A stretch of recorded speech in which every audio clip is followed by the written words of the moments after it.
Good afternoon and welcome to the Sustainable Materials Management Webinar Series, a joint effort between the National Recycling Coalition and the Pennsylvania Recycling Market Center.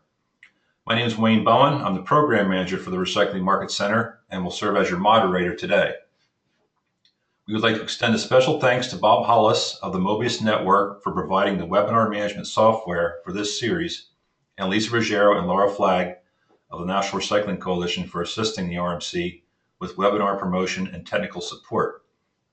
Today's webinar focus is on health and safety issues with electronic scrap recycling. Our presenter today is Lloyd Andrew, who I'll introduce in a moment. Following his presentation, we will conduct a question and answer session. If you have a question or comment, please use the GoToWebinar dialog box located in the control panel on your screen. You may also use the dialog box to request assistance if you're experiencing technical difficulties during the webinar. Please note that an edited version of this webinar will be made available for viewing via YouTube links on the National Recycling Coalition and Pennsylvania Recycling Market Center websites. And now I'd like to introduce our presenter. Lloyd Andrew has 20 years of hands-on experience working for several Fortune 500 companies serving in various positions at plant, regional, and corporate levels, including Senior Industrial Hygienist, Safety Environmental Engineer, Director of Environmental Safety and Health, and Divisional President of Organization and Development. He is currently the Principal of EnvirOSH Services, Inc., and helps companies design or improve their ESH programs and processes. His experience and technical skills save the company time and money by avoiding the learning curve. Because of his broad-based and various ESH experience, he has developed an ability to quickly identify which approach will work within a particular company's culture. Lloyd has a Bachelor of Science from Virginia Polytechnic Institute in Biology, with minors in Chemistry and Health Physics, and a Master's degree in Industrial Hygiene from Texas A&M.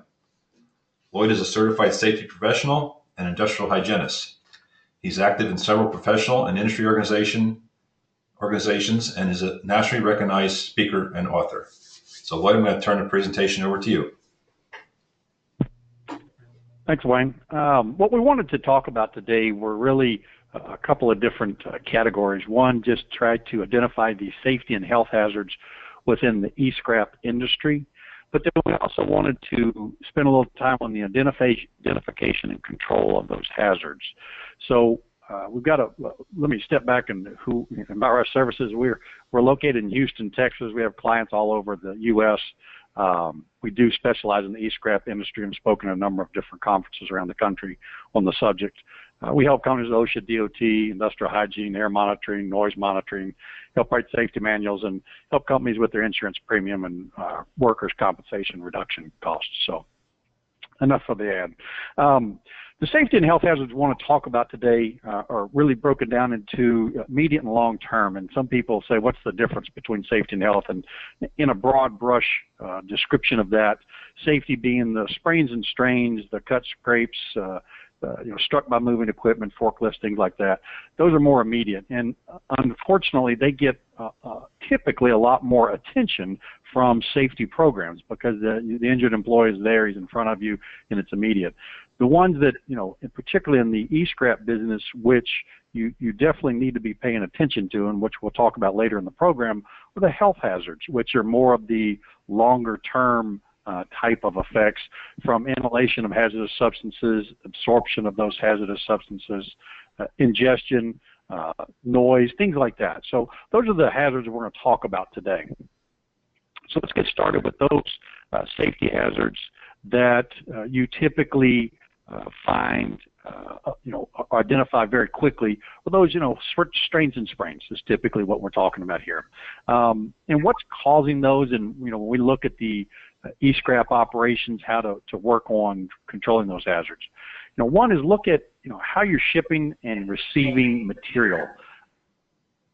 Unfortunately, I'm getting some feedback here.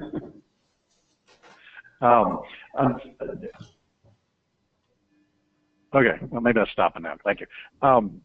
The containers are frequently Gaylord containers, and they are difficult to access material in and out of, meaning that when people have got to bend over to get inside those containers. And so there's a problem inherent in the design of how we ship materials. The other one is we're shipping materials through the use of super sacks. Wow, there's an echo. Is anybody else hearing that? I'm going to mute me, Lloyd, see if that helps any. Thank you. Much better. Thank you. I took care of it. The other problem is excessively high stacked pallets. The high stacked pallets present a problem from having to reach for the heavy CRTs, things like that are overhead. Obviously, we're handling a lot of heavy materials, and then with the disassembly process, how we disassemble those. Now, some people use conveyors and tables, but some people are just disassembling on the ground. So you really want to look at how your operation is handling these materials, from receiving them to how you're disassembling them, and then how you're shipping those out. So let's talk about some engineering controls and how we start to control some of those hazards. One is to really look at, from an overall standpoint, your process flow and your work procedures. How you manage that material makes a big difference. You know, when I go into e-scrap facilities, there's a lot of double handling, triple handling of materials. They'll receive it, they put it in storage, pull it out of storage, or put it into a staging area. From the staging area, we pick it up a third time, put it on the disassembly workbench. We disassemble some of it, then we pick it up a fourth time. And really, you know, there's a lot of benefit from looking at an industrial design study of your operation to really look at the container, the locations, the work benches. Are they height adjustable? Obviously, folks aren't all the same size. And if it's not the bench itself, can you adjust their stance, you know, to the use of stands, things like that, for your shorter workers versus taller workers, if you're operating multiple shifts. And then are lifting aids where you can slide the material versus lifting it up off the ground. You know, pallet jacks to where the pallets will be lifted up to the workbench height and you can slide it over. And then again, looking at the shipment and containers, how we receive it, and the tools. So let's look at some of the things I just discussed.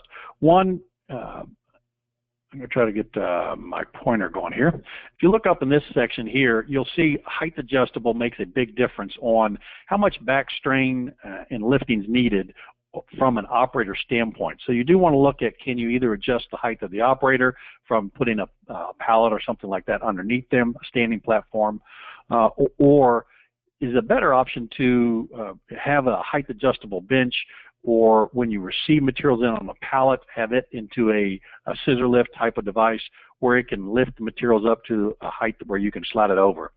You know, people are saying, well, you know, that's a lot of work, that's a lot of cost, but you really want to look at the efficiencies you gain there. You may be able to eliminate an individual who is, you know, used primarily for lifting and handling, and that person's labor costs could be used to purchase some of these handling lifting devices.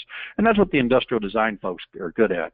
One of the things we did at one of my previous employers is we contacted a local university, got their master's degree industrial engineering students to come out and help, you know, used it as a research project for the university. It was a win-win. They needed a project for their work, and we got basically free consulting from almost graduate industrial design engineers. So, you know, can do this information fairly inexpensively.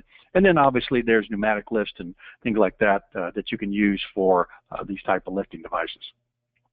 Okay. Okay. It's not advancing. 1 second.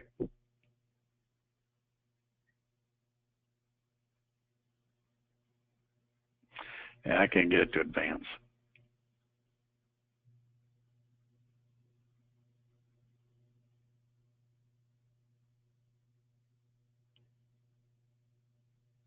Are you there, Wayne? Yep, I'm still here. Any ideas on how to get this to advance? Click on the screen and try advancing. There we go. Got it. Okay, I got it. No, thanks. Got it. Okay. The next one is poor wrist posture. You probably want to put it back on mute. Next is related to poor wrist posture, where you've got individuals in these photos. You can see the not into a neutral position of, you know, severe flexing of positions. And again, that has to do with teaching workers what's neutral posture, how to rotate these materials around to where you can get into a less of a flexed wrist position. So you do want to do some training and then look at tool design itself of how to look at improvements on your tools themselves. Next would be, we've got, whoops,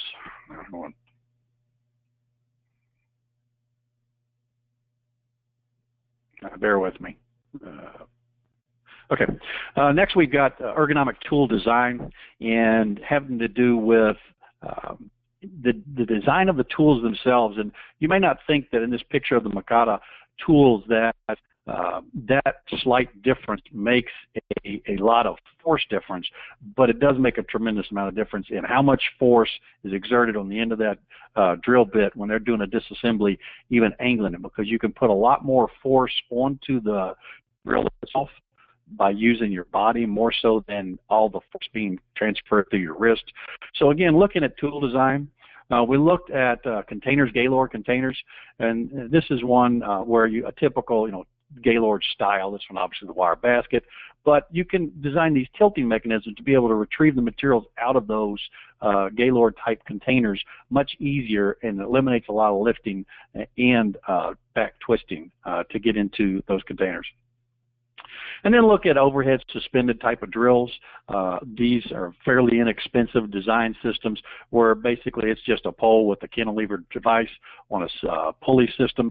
But if you're doing a lot of overhead drilling or disassembly type of work, this is a very handy tool to use for, again, eliminating those strains and sprains that you're going to find within the business,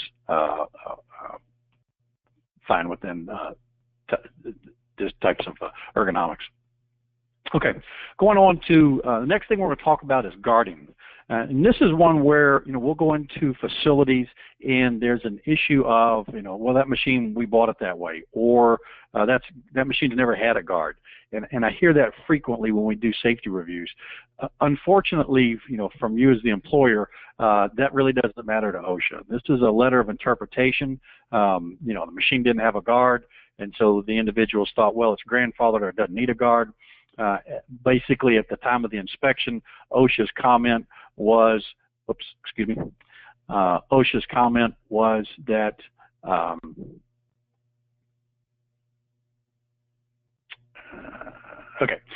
comment was, it was noted that the machines were not adequately guarded, and they cited the employer under 1910-212. And OSHA's response to this, the employer wrote back and said, well, we, didn't come with a guard. We can't guard it. We don't believe it's guardable. And what they basically said, this is OSHA's response. The requirements of the standard are that the guard shall be designed and constructed so as to prevent employees from having any part of their bodies in the danger zone during the operation cycle. And it goes on to say, we feel confident that an acceptable abatement will be derived by the company. And I'll interpret that. OSHA basically said, it's not our problem, that's your problem. You got to keep people from reaching in there into the danger zone. This had to do with a type of machine that was fairly difficult to guard. But, bottom line is, if a person can stick their finger in there in the machine and be injured, it's got to be guarded. So that kind of gives you an idea of what's required by the OSHA standard. So in our business, what are we talking about when we're talking about E-scrap type of business? Well, conveyors, head pulleys, tail pulleys, the sides of those need to be guarded, so you need to look at all your conveyors and how they're guarded.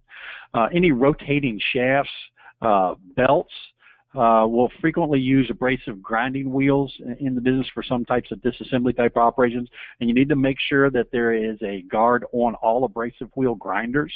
So make sure even those little 3- and 4-inch wheels, there isn't an exemption on size. I hear that also, that people think that there's an exemption on the size of the wheel. There isn't. You still got to keep the guard on there to be able to do what it is you're looking to do with that. The other one I want to point out is this bench grinder, because this is a frequent citation issue. Down here where it's called the tool rest. It needs to be 1/8 of an inch. This space needs to be adjusted to within 1/8 of an inch. And this is the tongue guard up top, and it needs to be within 1/4 of an inch. And those need to be adjusted to those levels of that abrasive wheel grinding.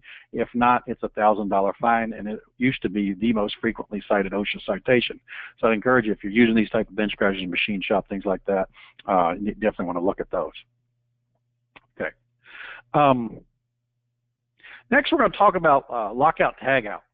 And in that lockout tagout, there is a equipment-specific written procedures requirement that OSHA requires you to have in place.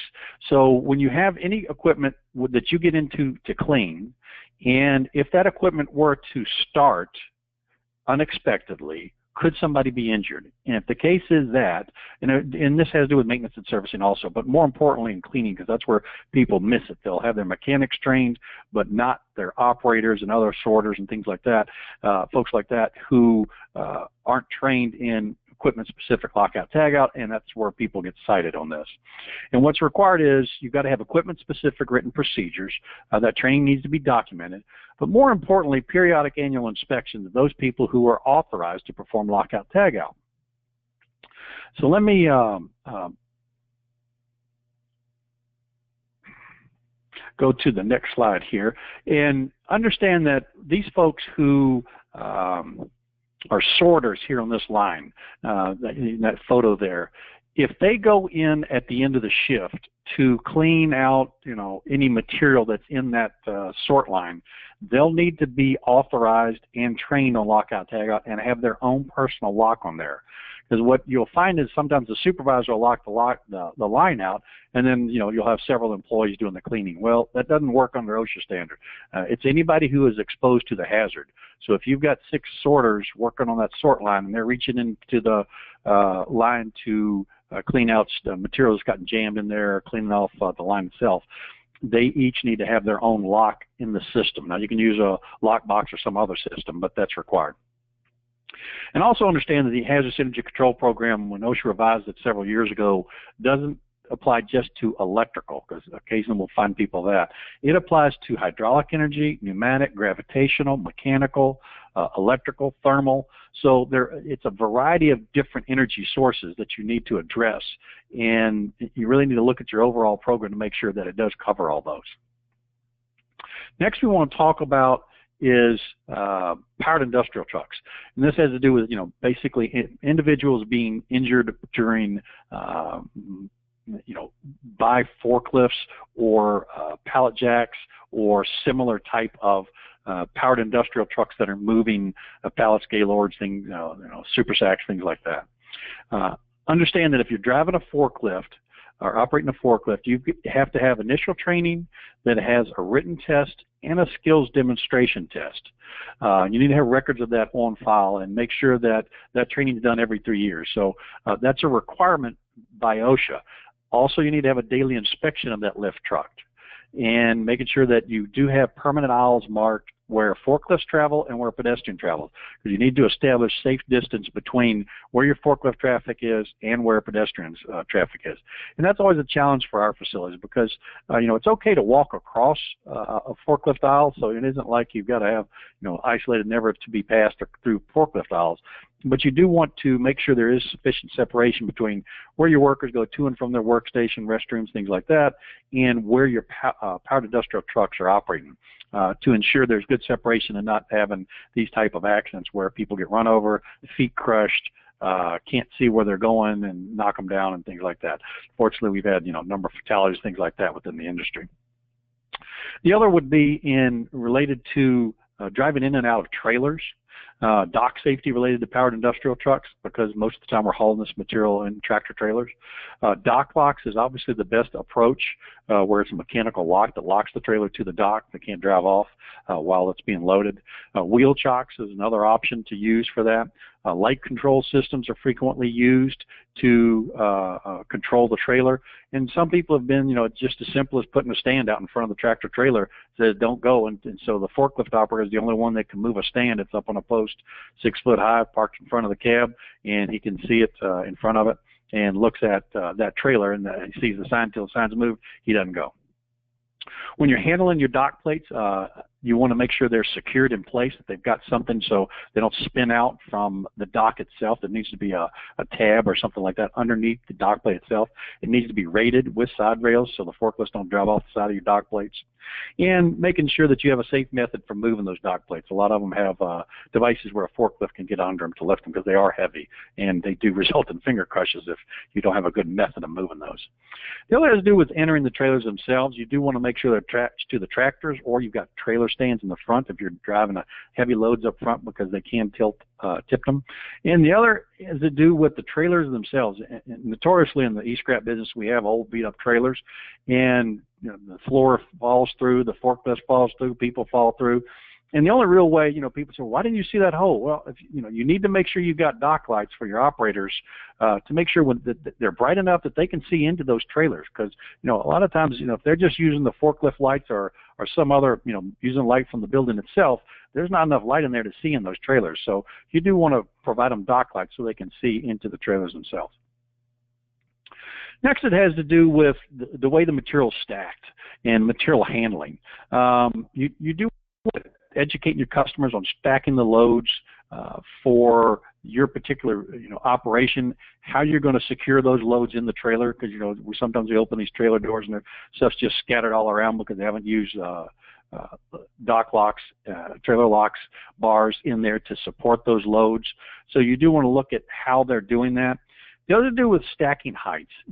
I'll go into some operations, they've got them shrink wrapped up 6, 8, sometimes almost 8.5 feet tall. And individual comes up with an X-Acto knife, he cuts the top part of the plastic shrink wrap and runs and watches the material just start falling. That's not a good safe practice, let's just say that. There have been people severely injured by material falling on them. If you're going to stack them that high, you've got to provide an opportunity for workers to easily disassemble those from a safe height. Now, whether that's having a platform that the pallets, these super stacked or high stack cubes are put into until you unstack it down 3 to 4 feet is one option we've seen used that works pretty well. But again, you need to design how you're going to handle those particular heavy loads that are overstacked and get those unloaded safely, those top layers, until you get it down to a safe and reasonable height. If you are using storage racks, understand that those need to be, documented inspections, because, they do get bent and banged into.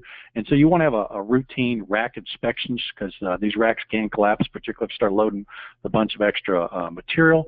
So you want to have a rack securement. Some people have erected posts around some of the support posts, bolted those to protect the rack itself and sacrificially damage those posts. Ideally, you want to have forklift training without running into the rack. Emergency exit aisles, again, material handling. Look at where material is being stacked and make sure that your exit aisles are always kept clear. All right, so that's really what I want to talk about from the safety hazards. And now we want to get into more of the longer term or health hazards side of the business, the e-scrap business. Inhalation of hazardous materials, obviously inhale it into your lungs. Some of the materials can be absorbed through the skin, generally not, but it is possible depending on your operation. Ingestion is a risk of material eating. Basically you're working with the material, you don't wash your hands well, and you end up eating the material at lunch or smoking cigarettes, things like that. And, people say, well, it's long term, these are temporary employees, they don't last very long. I would tell you that, yes, there is a high turnover, but that isn't the way you want to look at this. It's you're going to end up with do we sue them and how lawyers coming to knock on your door soon. You hear the mesothelioma ads and late night TV. The same sort of thing could happen in our business because of the lead, particularly within the e-scrap business. So you do want to look at how you're handling some of these materials and really, what are we doing within the e-scrap business. I always like to preface this health hazard talk with the difference between just scrap metal dealers and e-scrap recycling, because there is a significant difference.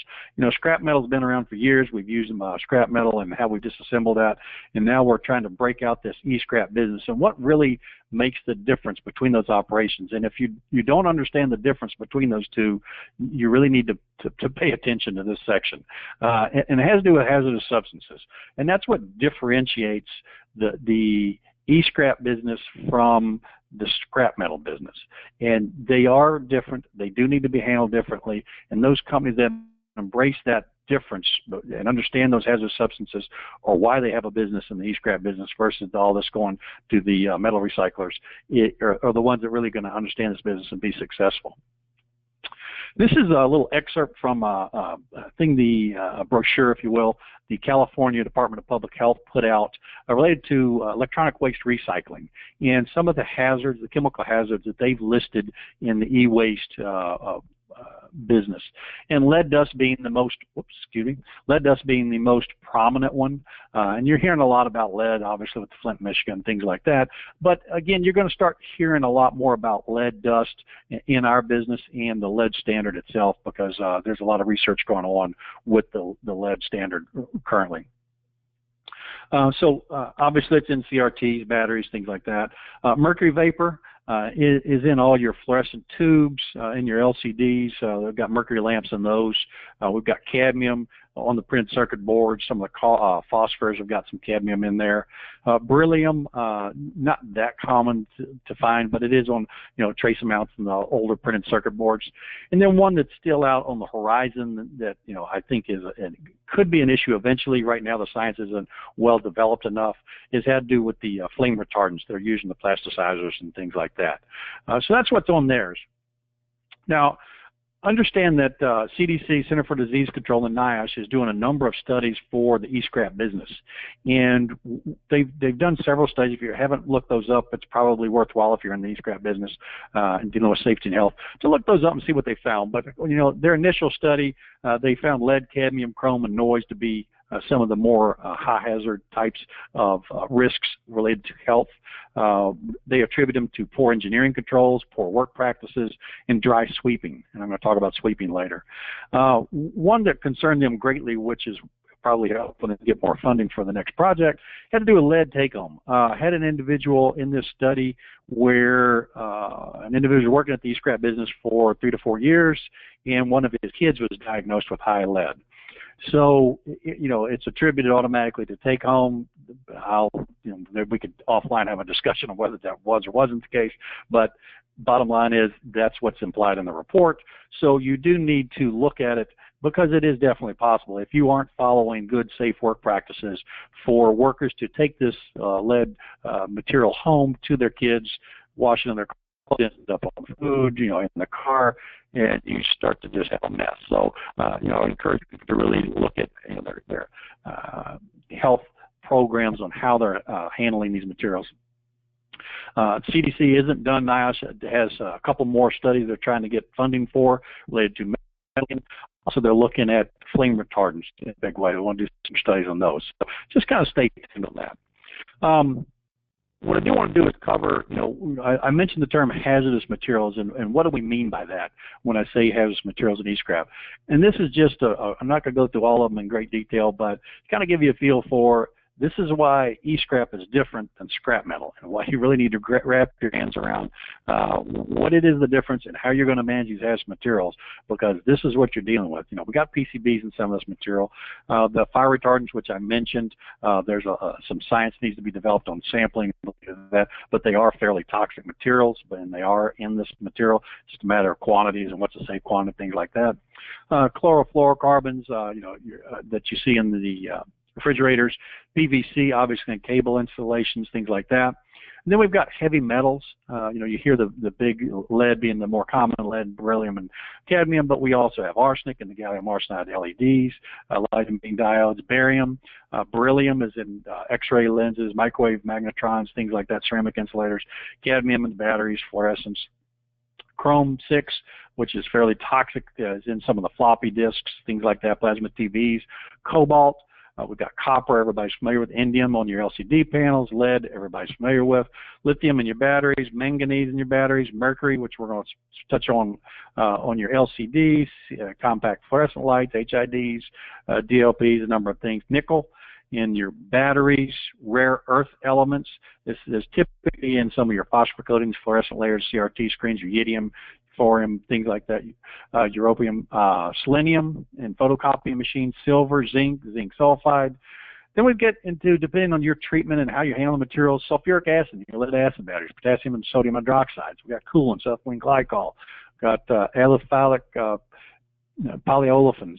So again, a number of different things. We've got particulates related to toner dust, phosphor coatings that are in the CRTs and lamps, inks, radioactive substances in your fire detectors, your medical equipment, radium. When you start to compile, we do some work for one of the fluorescent manufacturing, fluorescent lamp recyclers, and they've got issues when you start to compile a bunch of these together with other isotopes. Promethium and some others. So again, there's just a whole host of hazardous substances in this material that we're using, and you need to really start looking at how you're managing your material and what you're doing.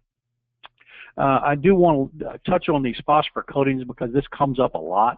I want you to come out and sample for phosphor coatings. Well, that's kind of a broad definition because this just kind of gives you an idea of just a few of the phosphor coatings that are out there, and there are tons of them.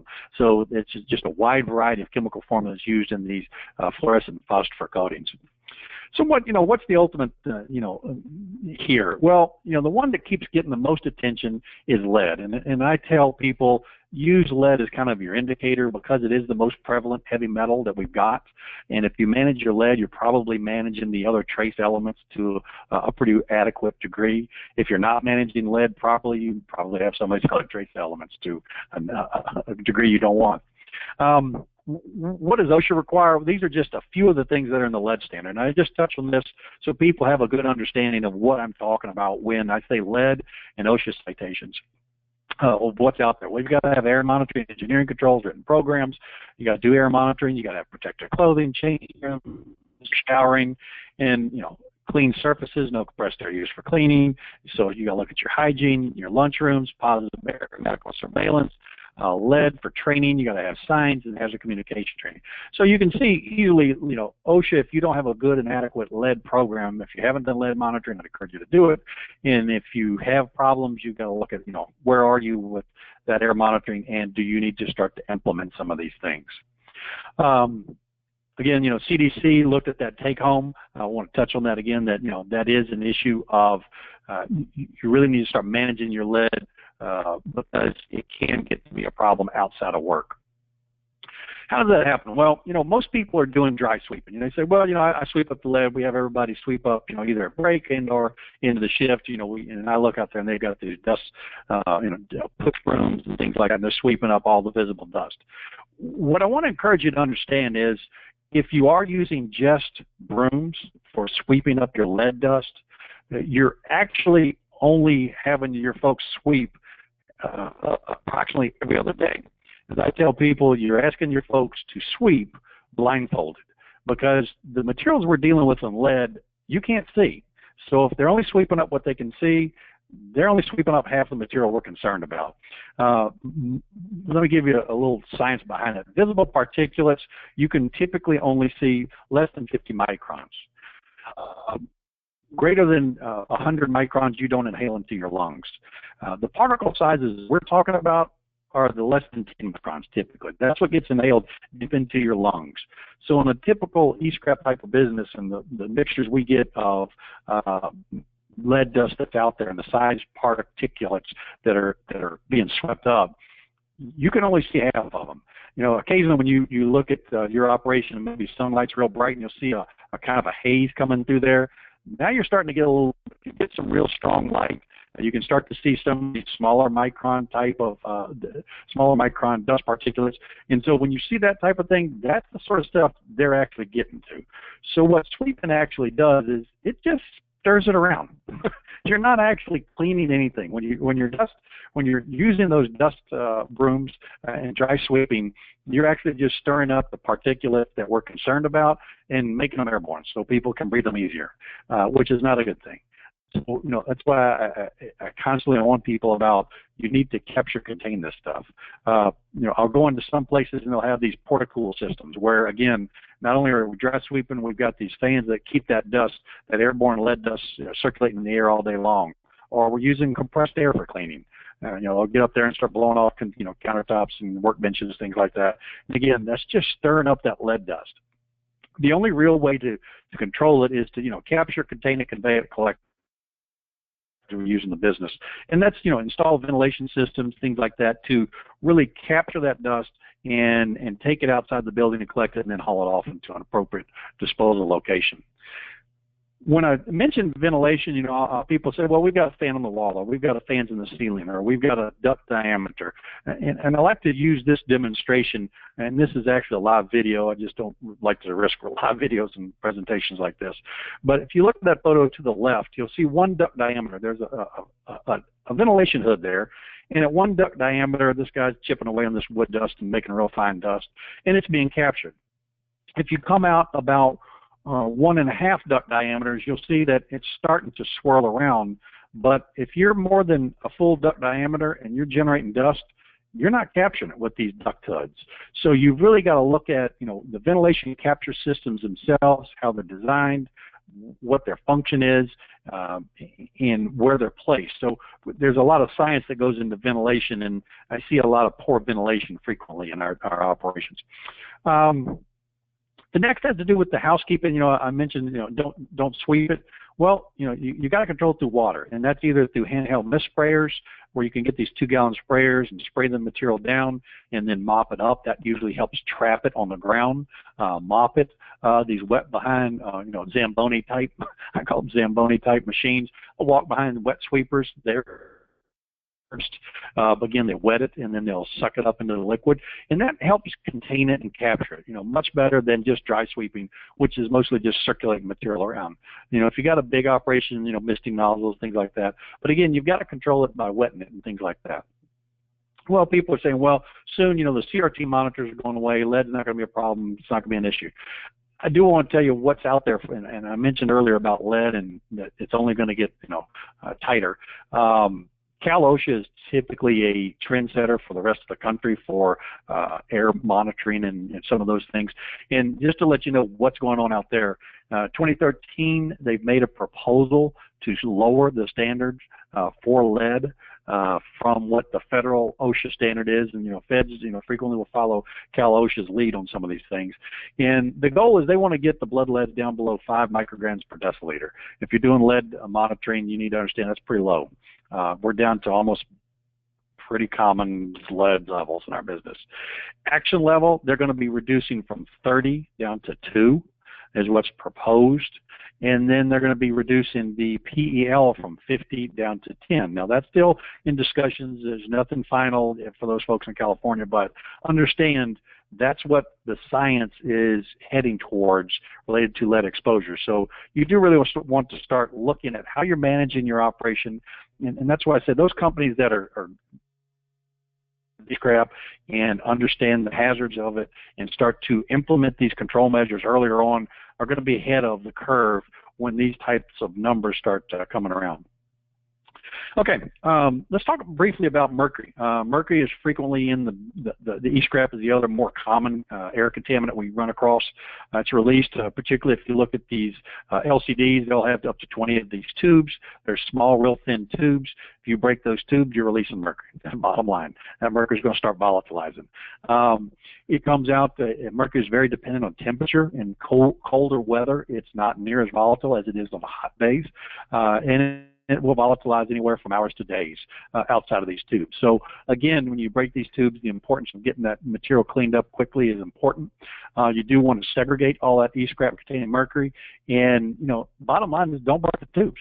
These can be disassembled carefully without breaking the tubes. If you're just smashing those tubes, you do have mercury. That's a fact. And you do have mercury in your facility. The question is at what level and how high it's getting. You can, for those facilities I've seen, been into some where they were shredding some of these type of LCDs, and it gets pretty high. So again, you need to look at how you're handling this material and making sure you're capturing it without breaking the tubes from mercury. handling mercury. Understand that, just simply getting a household vac or a HEPA vac or something like that won't work for mercury. Mercury just blows right through a HEPA vacuum. So if your answer is, well, I've got a HEPA system, and HEPA is great for lead, it doesn't work for mercury vapors. So you won't be capturing the mercury. It will just go right through your filters. There is mercury. Can be trapped, but it requires a specially treated charcoal, and it is good at trapping on that specially treated charcoal. But you do need to make sure that your filter, any air you're using from a ventilation system for mercury containment, does go through one of these specially treated charcoal filters to contain the mercury. Well, if you do break tubes, you do want to make sure that they are picked up as quickly as possible and put into a container, a 55-gallon drum or something like that with a closed lid, and keep the lid on that at all times except when loading material in there. You want to do minimal amount of disturbing of the air in that container when you're doing it. So again, look at how you're handling your mercury tubes and what's involved in that. Respiratory protection I do want to touch on because it is a frequent topic related to safety and health in the e-scrap business. Understand there's a difference between comfort masks and dust masks and things like that. And I do want to just touch on voluntary versus required use and medically qualified respirators.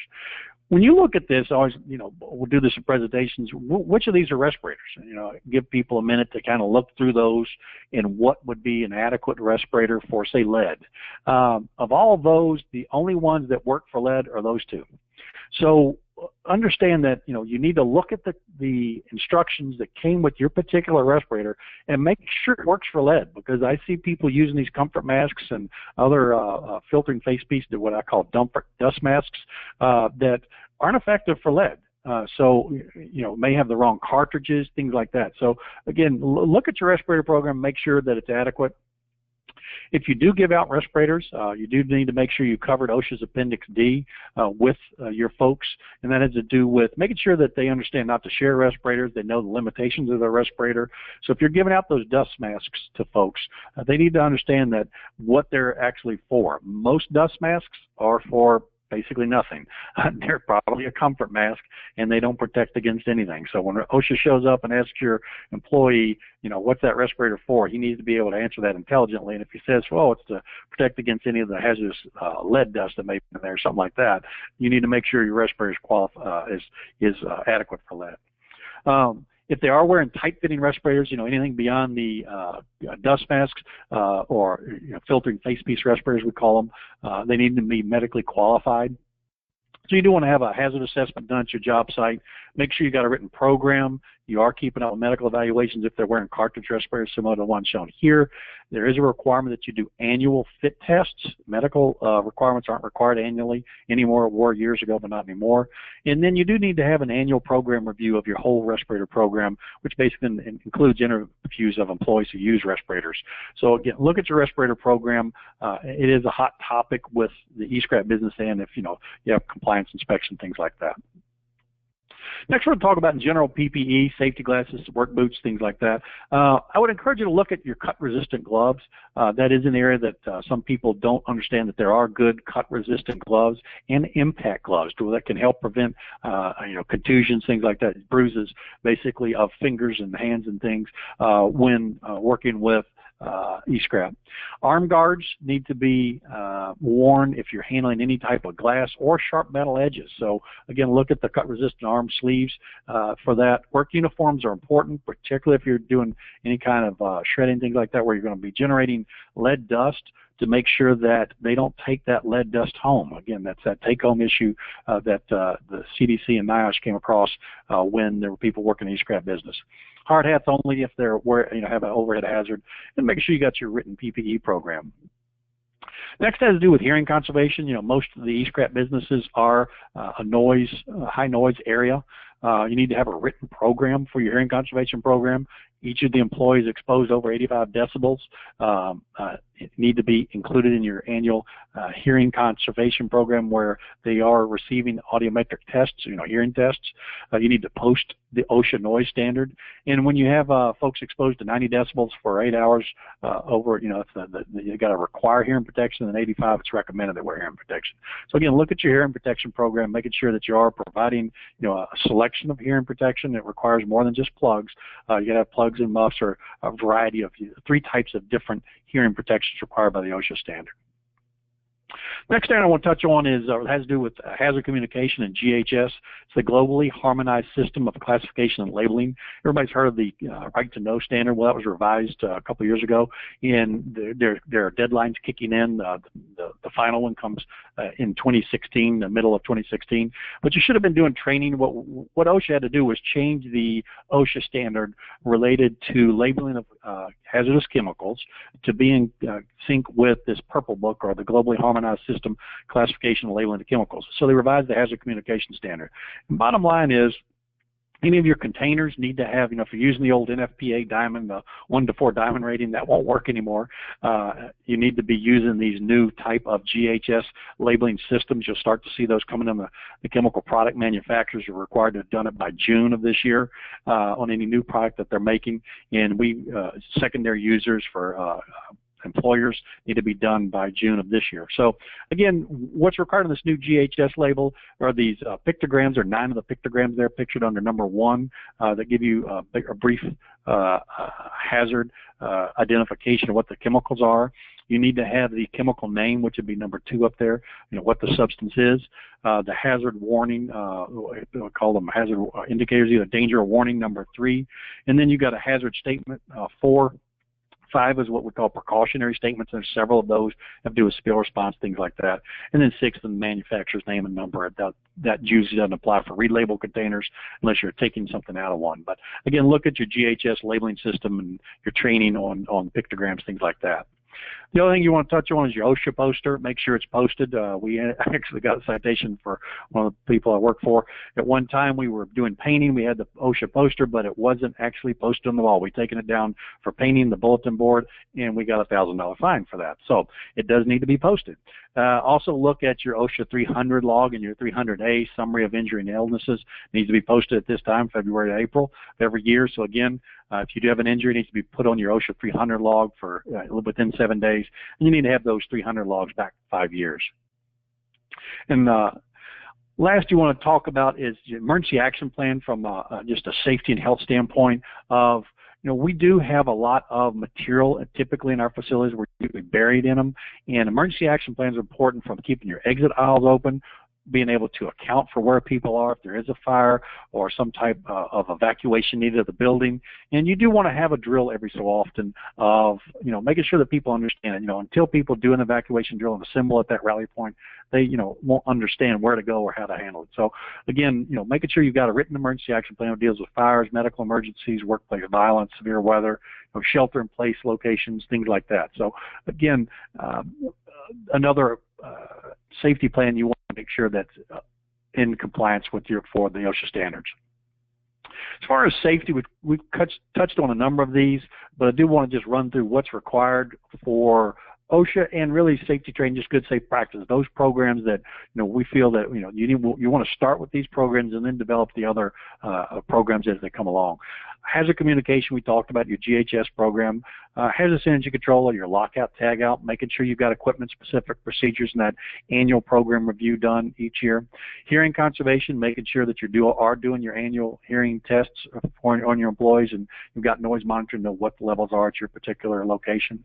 Respiratory protection, making sure that if you are giving them out voluntarily, that you have covered the requirements of OSHA's Appendix D, and if not, and if you are requiring their use, make sure you do have a written program with filter change-out schedules, making sure you're providing that right.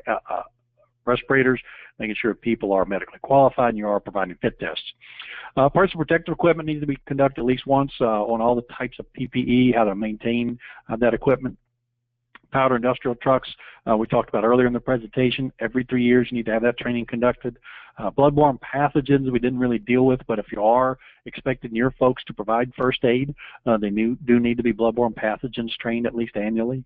And then fire extinguisher training as part of your emergency action plan, making sure that if you do expect your folks to provide fire extinguisher training, they do need to be trained proper use of fire extinguishers annually. So in summary, again, I would encourage you to, we've covered a wide variety of topics today. Everything from, safety hazards, from ergonomics to health hazards. But understand that, that's what makes the e-scrap business different from the scrap metal recycling business? Are these health hazards and these other hazardous materials that are in there?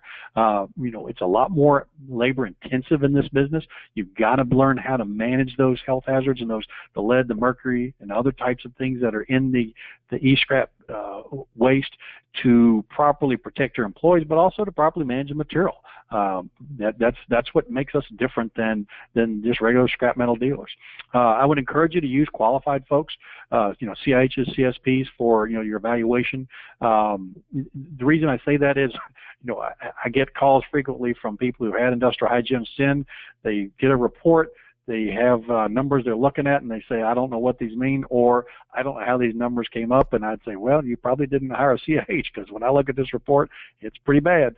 So, I would encourage you to be careful who you select for some of these types of work, because bad data requires a lot of good data to compensate for bad data collection. So, again, look at how you're managing your business. Select your consultants carefully. Wayne, that's really all I've got. Okay, thank you, Lloyd. Very comprehensive summary of the environmental and safety program and health program. We're going to have some questions now for Lloyd. Again, if you have a question, please enter them on the GoToWebinar dialog box. We do have a few already. The one I inadvertently deleted, so I'll see if I can remember what it was about. Had to do with the phosphor, and it being, I believe the question said it was phased out in the 70s. Is phosphor still a concern today versus, say, 10 years ago? Well, I think, and maybe I used the term phosphor, but it has to do really with the mixture of materials that we're using in the coatings for lamps and CRTs. There's a wide variety of material in there, and it's very difficult to do air monitoring for all those phosphor coatings. And I use that term as a broad term because there's just such a wide variety. And then a lot of these, we don't have PELs, what I call permissible exposure limits, established for a lot of the chemicals that are used in those phosphor coatings. People say, well, is that a safe level or not? And I say, I can't tell you.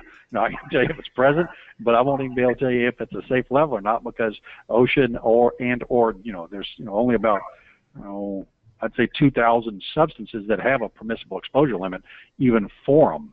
So there are millions and millions of chemicals that we don't even know what the safe levels are. So that's a real challenging area from an industrial hygiene standpoint as to how to handle those phosphor coatings.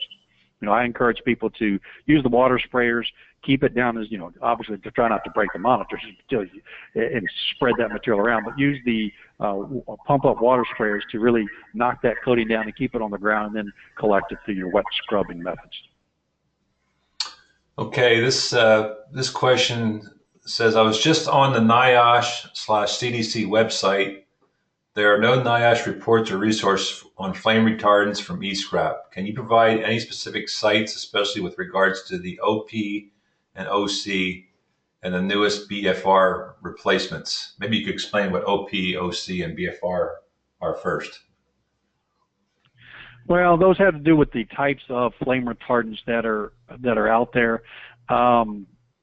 Unfortunately, that's an area where I mentioned that the science isn't real well developed for that. It sounds like it's a chemical manufacturer. That's probably an offline discussion we need to have with them. The flame retardants are in the plasticizers and things like that. There are there are methods for monitoring for them. We can detect them, but there aren't safe levels established for most of them. So there isn't like, we go to an OSHA PEL and say, okay, for this organic phosphorus, this is what this type of brominated or chlorinated type of coating is in the air. We really can't do an assessment of that as to what's a safe level and what's an unsafe level. And I'm dealing with the e-stewards folks on their standard because they wanted to, put in some language on that. And I'm going, well, we can't. The science isn't there. And that's what NIOSH and CDC is really starting to try to address it. And there's a lot of research in this out in California related to, flame retardants of fabrics and things, because they inadvertently created kind of a disaster on their own part from requiring flame retardants on furnitures and things, and then it's now getting into homes and water supplies and things like that. So I guess to answer the question, there's a wide variety of them, but as far as replacements, I couldn't recommend any right off the top of my head. Okay, this question has to do with PPR. Do you have a typical percentage of cost for electronics recycler for PPE or PPR? I'm not sure what PPR. Are they saying PPE or? Maybe it's PPE. Okay, all right. Boy, that's going to vary on your operation. There are different methods. As an employer, you are required to furnish PPE. So, I get people who say, well, I go through too many gloves, or they throw these away. Some manufacturers of some facilities have gone through a distribution system where they can track it through Granger. Different folks have vending machines for PPE, and you can use it by employee number and go through it that way. Or requiring employees to turn in their old PPE to get a new one. Again, you can manage it through those type of systems, but what you can't say is, I gave you something and you wore it out or you lost it, and so now you got to pay for it. That unfortunately doesn't work with OSHA. As an employer, you're required to pay for the PPE and supply it. You can put in some control methods of managing it, but you really can't not provide it. If OSHA shows up and some guy's wearing a pair of gloves with holes in the fingers, you're getting the citation. Because the employee says, well, they won't give me a new one because I only get one pair a week, and he happened to tear it on day 2. You got to replace it. That's just the way it is. Okay. This question has to do with small fluorescent tubes and LCD monitors that contain mercury. Is the mercury in liquid form, or is it absorbed into the powder coating on the inside of the tubes and not readily volatilized in the tubes, or if the tubes are broken? Okay, good question. It volatilizes the best way. It's not liquid. It does go into more of a not liquid state, more of a semi-solid state, the best way to describe it, inside the tube when it stays in there. But once you break that tube, mercury starts vaporizing. And so, if you break it, it's going to start volatilizing. And how fast that goes is in winter, if you're up north and it's 30 degrees, it's going to take days. If you're in Texas and it's 110, it's hours before all of it's vaporized. So it does start to volatilize as soon as you break it. If you get a mercury meter and stick it on the end of one of those tubes, you'll see it just spikes it right on up. So to answer the question is, it forms a gas as soon as you break that. What happens in a light when you turn it on, these are compact fluorescent things, and, that mercury, it takes a while for it to heat up, and that's part of what it's heating those lamps when they're cold while they're so slow. Heats those lamps up, and that's what takes a while for all that mercury to get in to doing its thing. Okay. Question about storing CRTs and other e-scrap outdoors. Does this practice cause any leaching from rainfall? I do industrial hygiene, indoor air quality, and that's debatable. That's an environmental question. My personal opinion is probably not, but from an environmental standpoint, I think you're going to find the environmental folks who say, yes, it does. So I'll just leave it at that. Now this question is, how do we dispose of broken TVs at a collection point that are not accepted by an e-scrap recycler? I guess it's a cleanup issue. Yeah, again, that's going to be an environmental disposal, if they're talking about the true environmental disposal. From a safety and health standpoint, again, when you break these CRT monitors, these 2-gallon, 1-gallon garden sprayers with water help keep those phosphor coatings down. And I get a lot of questions from these collection events. If you're only breaking 1 or 2 monitors, the health risks are very minimal. Most of what I'm discussing are at the facilities that are doing hundreds of these a day. And that's where we start, and they're inside typically. That's where we run into problems with the lead dust really starting to accumulate, and you're getting a lot more of it there. So, I guess, I would, because get, hey, we broke a TV, what do we do? Well, the real risk there is minimal. If you're breaking, dozens and dozens of them, well, that's a different problem. So, if you wanted to, keep the phosphor coatings down from the CRT tubes, use the water spray. As far as final disposition, that's going to vary by state. Okay. I think you addressed this before, but we'll ask it anyway. Is there hazardous material in flat panel computer monitors, and what would it be? Yes, lots. The screen itself, that's why this is E-scrap, not just scrap metal.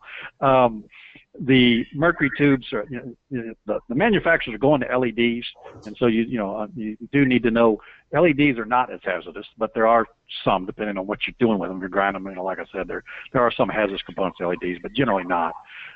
We aren't seeing it, let's say that, from a health standpoint. But the mercury tubes are the biggest issue. When you do disassemble those, you've got to disassemble those, keep the mercury tubes whole, disassemble them slowly, or design a system that can handle it. And they're out there where there are systems that aren't cheap that can shred them, but all that air has to be captured and again run through a specially treated carbon filtering system that'll capture the mercury, and then you send the mercury off and get a regenerator, retort facility, things like that. But and then there are other hazardous components from an environmental standpoint related to the top screen and some others, some indium and things like that are in there that are more not from a health standpoint of personal safety, but more from an environmental. And keep in mind, what I deal with is health and safety of your workers. There's a whole other branch which is more environmental, related to what happens to this material if it's left out in the environment and leaching and things like that. Okay, all right. The question that I deleted accidentally previously just popped up again. I apologize for that, and I missed quite a few points on this question, so I'm going to pose it again. This question says, I understand cadmium was eliminated from CRTs in 1978. Are we past the point in CRT collection that we no longer need to look for cadmium? Also, aside from cadmium, is phosphor powder itself a hazard? If you get enough phosphor powder, yes. Generally, probably not the main source. I will tell you, NIOSH ran across the cadmium in their study, excessive levels. I have not, and I've done probably hundreds of industrial hygiene surveys at E-scrap facilities. So I guess to answer the question, yes, because NIOSH has run across it. I think a lot depends on how you're handling the material at your particular operation. I generally don't find it in the operations I'm going to, but NIOSH did. So I would say it's still out there. Okay. Here's another cleanup question. What's the best way to handle broken fluorescent lights in collection programs?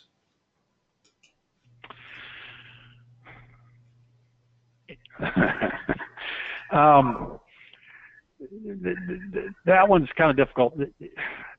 They do make mercury spill cleanup kits. I don't, and I got to be careful here. It all depends on how much and where you're doing it, I guess. If you're outside and you're breaking a couple of tubes, the amount of mercury that's released is minimal. You should get it cleaned up as quick as you can, because it does take a while for that mercury to come out of the phosphor coatings. And so you've got a little time before it's all volatilized. So the quicker you get that material, sweep it up, put it into a closed container, the better off you're going to be, because it's going to eliminate that amount of mercury volatilizing. So that's what I encourage you to do. They do make mercury spill cleanup kits. Those are generally for the liquid mercury, not for what we're talking about. This is a gas. It's turning into a gas. It starts out as more of a solid powderish material. And so to answer the question, sweep it up, put it in a closed container, and then dispose of it properly. I would, mercury spill kits don't really work for, these type of things. I mean, vacuuming doesn't work because all it does is generally stir it around the room. That's the best advice. If you're handling a lot of mercury, if you're getting a lot of mercury, broken mercury tubes, you really need to be looking at how you're receiving the material, how it's being handled, and you're going to need to start going into a much higher level. So, a few tubes, I tell people you don't really need to worry about.